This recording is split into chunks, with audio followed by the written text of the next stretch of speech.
ಕೆಮ್ಮಿಗೆ ಔಷಧಿಯ ಗಿಡ ಇದೆ ಆಕ್ಚುಲಿ. ಇದು ಕತ್ತಿ ಕಾಯಿ ಗಿಡ ಅಂತ ಕರಿತೀವಿ ನೋಡಿ, ಹಿಂಗೆ ಹಿಡ್ಕೊಂಡ್ರೆ ಕತ್ತಿ ತರ ಕಾಣುತ್ತಲ್ವಾ.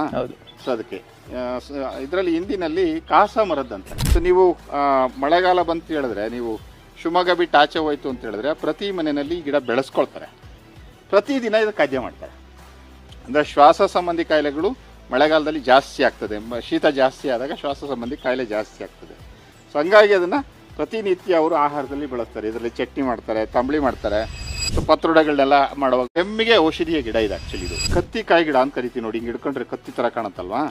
ಸೊ ಅದಕ್ಕೆ ಇದರಲ್ಲಿ ಹಿಂದಿನಲ್ಲಿ ಕಾಸ ಮರದ್ದಂತ. ಸೊ ನೀವು ಮಳೆಗಾಲ ಬಂತು ಹೇಳಿದ್ರೆ, ನೀವು ಶಿವಮೊಗ್ಗ ಬಿಟ್ಟು ಆಚೆ ಹೋಯ್ತು ಅಂತ ಹೇಳಿದ್ರೆ ಪ್ರತಿ ಮನೆಯಲ್ಲಿ ಈ ಗಿಡ ಬೆಳೆಸ್ಕೊಳ್ತಾರೆ. ಪ್ರತಿದಿನ ಇದು ಖಾದ್ಯ ಮಾಡ್ತಾರೆ. ಅಂದರೆ ಶ್ವಾಸ ಸಂಬಂಧಿ ಕಾಯಿಲೆಗಳು ಮಳೆಗಾಲದಲ್ಲಿ ಜಾಸ್ತಿ ಆಗ್ತದೆ. ಶೀತ ಜಾಸ್ತಿ ಆದಾಗ ಶ್ವಾಸ ಸಂಬಂಧಿ ಕಾಯಿಲೆ ಜಾಸ್ತಿ ಆಗ್ತದೆ. ಸೊ ಹಂಗಾಗಿ ಅದನ್ನು ಪ್ರತಿನಿತ್ಯ ಅವರು ಆಹಾರದಲ್ಲಿ ಬಳಸ್ತಾರೆ. ಇದರಲ್ಲಿ ಚಟ್ನಿ ಮಾಡ್ತಾರೆ, ತಂಬಳಿ ಮಾಡ್ತಾರೆ. ಸೊ ಪತ್ರೊಡೆಗಳನ್ನೆಲ್ಲ ಮಾಡುವಾಗ ಮಾಡ್ತಾರೆ, ಬೆರಕೆ ಸೊಪ್ಪೊಳಗೆ ಹಾಕ್ತಾರೆ. ಅಂದರೆ ಪ್ರತಿದಿನ ತಿನ್ನೋದ್ರಿಂದ ಶ್ವಾಸ ಸಂಬಂಧಿ ಕಾಯಿಲೆಗಳಿಗೆ ಒಂದು ಅಮೂಲ್ಯವಾದ ಆಹಾರ ಆಗ್ತದೆ ಇದು ಅಂತೇಳಿ. ಇದ್ರದ್ದು ಕಾಯಿ ಕೂಡ ತುಂಬ ಚೆನ್ನಾಗಿ ಕಾಳು ತಿನ್ನಲಿಕ್ಕೆ ಬರ್ತದೆ. ಆಮೇಲೆ ಅದ್ರ ಜೊತೆಗೆ ದನ ಕರುಗಳಿದೆಯಲ್ಲ, ದನ ಕರುಗಳಿಗೆ ಕಣ್ಣು ಹೂವಾಗತ್ತೆ ಅಂತ ಹೇಳ್ತಾರೆ. ಕಣ್ಣು ಹೂವಾದರೆ ಏನಿಲ್ಲ, ಜಸ್ಟ್ ಗಿಡದ ಮೇಲೆ ಓಡಾಡಿದರೆ ಕಣ್ಣು ಹೂವು ಹಾರಿ ಹೋಗುತ್ತೆ.